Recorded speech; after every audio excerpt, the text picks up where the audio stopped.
guys! Welcome back to my mini vlog. So ito na po yung pinakahuling part ng aming La Union trip, part 4.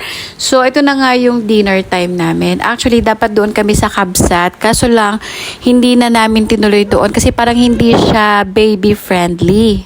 Kasi open siya for smoking, kahit doon sa second floor pwede naman. Pero parang hindi ko trip din yung vibe. Parang pang-adult siya talaga. Parang siyang resto bar. Pero napakaganda ng place, napakalaki niya, napakadami ding tao na gustong kumain doon. Maliban doon sa pagpila namin, maliban doon sa vibe na may dala nga kasi kami baby, kaya hindi na kami tumuloy. Kaya naghanap kami ng ibang restaurant o ibang makakainan. So upon na naghahanap kami ng restaurant o kaya ng kainan, ang dami talaga namin nakikitang resto bar na parang panggabi lang talaga siya open. So, soon nakita namin itong dampa. Grabe, ang ganda rin ito. Parang napakatahimik, malumanay, ganyan. Kaya dito na namin napiling pumunta.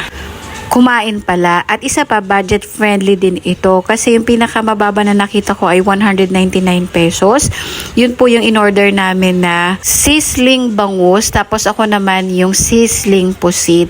Pero yung sa akin kasi para siyang sweet and sour. Kaya sobrang na-enjoy ko siya at masarap.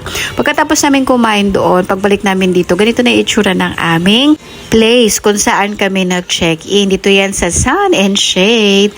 Tapos pumunta pa kami doon banda sa dagat pero madilim na. May mga kumakain pa rin doon kasi may malapit din doon na mga nipa hut or mga kubo-kubo.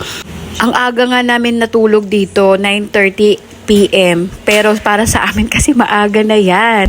Dito kasi sa Taguig natutulog kami ng mga 11:30, 12 o pinaka-late na late time is mga 1 AM. Si Miko tsaka ako. Tapos, bumangon kami dito ng mga bandang alas 8 na kasi medyo masakit daw yung paa ng husband ko dyan. Kaya natanghali na kami ng pagpunta dito sa dagat. So, tumambay-tambay pa dito yung aking husband. Nag-picture-picture sila at hinayaan ko muna maglaro si Miko dito sa mga buhangin.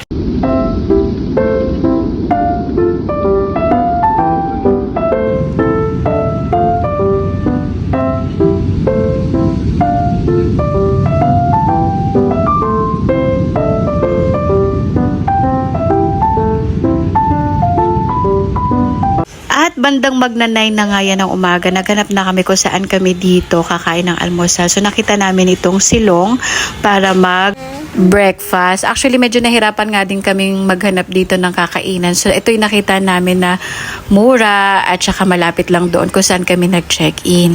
Nag-order nga lang kami dito ng long silog at saka ng hot silog.